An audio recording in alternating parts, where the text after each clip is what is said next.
Hi guys, it's Mike here from KS Bushcraft Down Under. Today I thought I'd run you through fitting some custom side plate scales to a 91mm Swiss Army knife. Now most of this stuff's applicable with whether you're going to put some custom scales on or you're going to replace the standard scales. Now the standard scales on the Victorinox are pretty durable, but they do suffer, especially in Australia, in our heat and our intense sunlight. I mean, here's a pair of scales from the same knife that I found sitting on a rock many years ago, and you can see which side was exposed to the sun. And this is my champ, and if the camera picks it up, just a few short hours on the dashboard of my car was sufficient to warp the side plate. So I purchased a pair of copper side plates from Swiss Bianco. Now I've had some of his custom Swiss Army knife builds in the past, and I've always been impressed by them, and I am really impressed by the CNC machining that's gone into these fellas. It's a fabulous job, and in addition, I'm going to fit these to my old climber. It has the slot for the pen, which I think is probably the more useful tools. I never thought much of the toothpick and the tweezers, but the pen is really useful. And it also, if the camera can pick it up, has a slot for the steel pin, which I think only the champ does. The camera can pick up that groove. Now that's a fantastic piece of machining there. So now these aren't lightweight, these scales. These scales weigh in at 66 grams, so if you're a gram weenie, this is probably not the choice, but he does apparently make titanium ones. But I sort of like this, the look of them and the feel of them, and as the copper will, patina and that, it should make this an interesting combination. So anyway, for anyone who's never pulled a Swiss Army knife apart, they generally have 3 pivot pins and a smaller pin that manages the corkscrew and some of the back tools. Okay, this one I pirated out one of the tools. That's why it's done that way. Now they're crimped together, unlike the Olox, which is a straight out rivet with a collar around the pin. Now, I don't know if the camera's going to make this. The pin itself is basically riveted in, and the collar fits around it is tapered. Okay, so that's the knife side down, and the plastic scales snap fit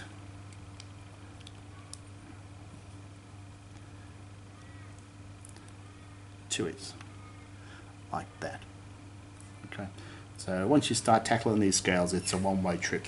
You could arrow light them back on, or epoxy glue, I should say. The replacement's back on, which I may use one of the scales I remove to replace this one. So if you've never removed a set of scales from one of these Victorinox, you need to start at the bottom, which is fortunately where the tool slots are now. I've already managed to snap this one off. Now it's best to start from the bottom because of there's 3 locating pins at one end and one at the base. The base is the weak spot. So you come in from the bottom, get it started. Once you get it started, work your way down and they'll pop off. So you can see I looked after this one because it's nice and clean underneath. And my usual regime is to WD-40 them after I've used them, give them a good soapy bath, and oil them after before I put them away. And it's kept this one in good condition because it must be over 20 years old, well over that. So now you've got the plates off. If you need to clean yours off, give it a good clean with some methylated spirits, and get a good clean finish on it. So we look at our side plates. It's pretty straightforward. Only one side's got a can opener or Phillips head screwdriver mark on it. Right, so this is the back side.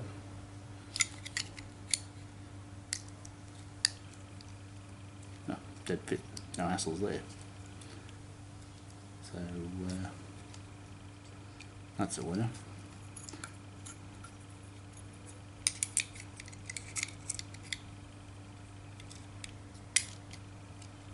Now, usually one side of the Swiss Army knives is not quite like the other, and I've got a slight gap on the top.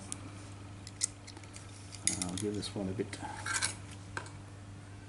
Now if you're going to have to file these, I suggest you file around the outside first, because it's more likely the ridge.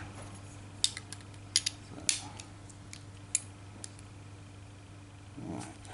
So I'm just on the finger pressure here. I've got them nearly perfect.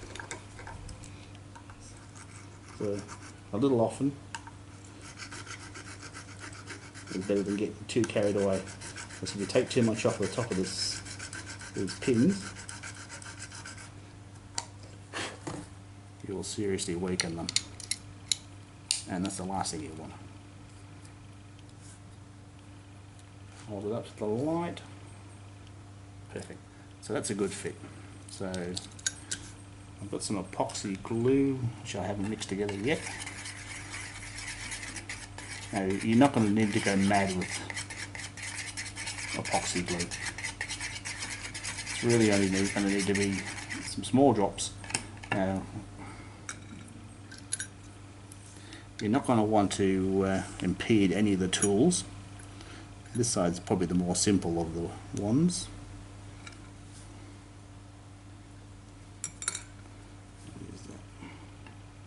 Make sure your epoxy is well mixed. I'm just going to put it around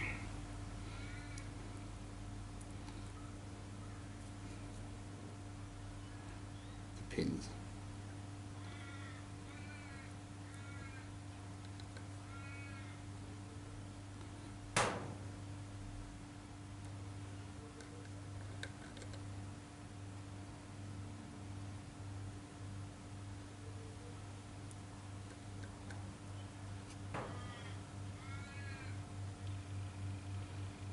I mean, it won't be the end of the world if the side plate falls off anyway, but it won't.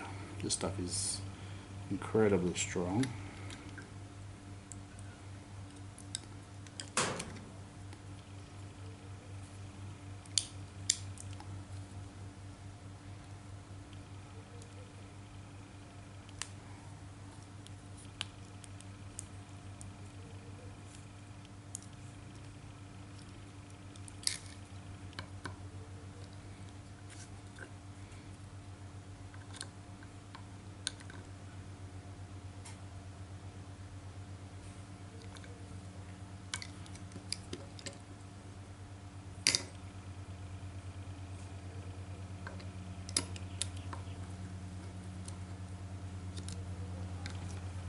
Now this side's already got a bite on it, so it's a pretty mean fit. You lower down.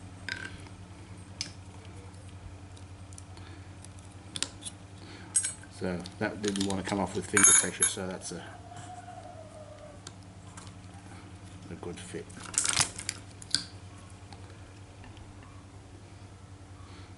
So with this side I want to make sure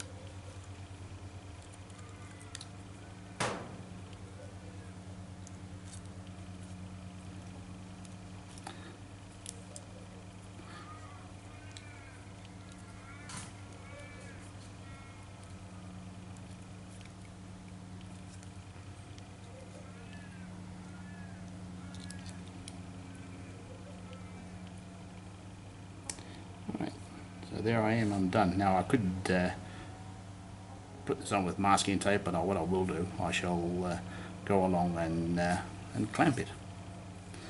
And I'll give it 24 hours and we'll be away. Anyway, I hope you found that interesting, and thanks for watching. Bye for now.